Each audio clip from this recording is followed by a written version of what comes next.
Hi! Welcome back again to Braille's channel. Nagbabalik po tayong muli para sa panibagong payout schedule announcement as of this date, August 14, at good news na rin. Dahil may NCR pong muli ang naglabas ng kanilang schedule, kung saan-saan ang mga ito, kailan at anong oras ay yan po ang ating ibabahagi ngayon. Plus, ang schedule din ng validation or interview para sa mga bagong beneficiaries. But before po tayo mag-start sa ating topic, kung bago ka pa lang sa aking channel, please do kindly subscribe, like, and share na din po sa ating mga kaanak, kaibigan o kapwa natin social pensioner para lagi po tayong updated sa mga latest payout news at iba pang impormasyon. With no further ado, let's begin na po sa ating topic. Just in Social Pension Payout latest updates as of August 14 year 2024, NCR at iba pang lugar alamin plus validation schedule sa mga bagong beneficiaries. Narito na po ang ating latest payout schedule as of this date August 14. Umpisahan po natin sa probinsya ng Santa Maria, Davao Occidental. Ongoing pa rin po ang kanilang payout na nag-start last August 12 hanggang August 15. Ito po ay para sa 22 barangays na sakop ng Municipal of Santa Maria. Kabilang din sa mga ngayon na nag-start ang kanilang payout ay sa probinsya ng Benguet, Davao, Ilocos Sur, at Nueva Vizcaya. Mag-start po tayo sa probinsya ng Barangay Bigbiga, Bugiwas, Benguet. Nakaschedule na po ngayong araw ang inyong payout na nag-start na. Sa inyong barangay hall kaninang alas 2, ang sumunod naman ay sa probinsya ng Barangay San Antonio, Davao City. Nag-start na rin po ito ngayong araw sa Ruiz Gym na nag-start kaninang alas 8 ng umaga. Ito po ay para sa third quarter ng taon amounting to 3,000 pesos. Ang next naman na nag-payout na ngayon ay sa probinsya ng Barangay Mambug, Santiago, Ilocos Sur. Ongoing na rin ang pag-release ng inyong social pension sa inyong barangay hall na nakapag-start na kaninang alas 3. Ang sumunod naman na nag-payout ngayong araw August 14 ay sa probinsya ng Barangay Homestead, Bambang, Nueva Vizcaya. Ang inyong payout ay para sa third quarter ng taon amounting to 3,000 pesos. Ito po ay ginanap sa inyong municipal auditorium kaninang alauna ng hapon.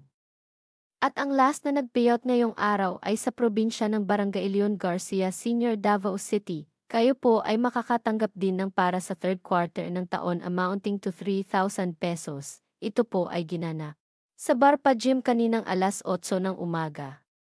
Ang next schedule po naman natin ay sa probinsya ng Barangay Zone 3, Santa Cruz, Davao del Sur. Ang inyong payout ay gaganapin na this August 19 sa inyong barangay gym na mag-start ng alas 8 hanggang alas 12 ng tanghali. Ang sumunod naman na naglabas ng kanilang schedule ay sa probinsya ng Barangay Osorio 3, Marta Escavite. Gaganapin na po ang inyong payout this August 15 sa inyong barangay covered court na mag-start ng alas 8 ng umaga. Kayo po ay makakatanggap ng para sa third quarter ng taon amounting to 3,000 pesos. At ang sumunod na po na naglabas ng kanilang schedule ay sa NCR region na.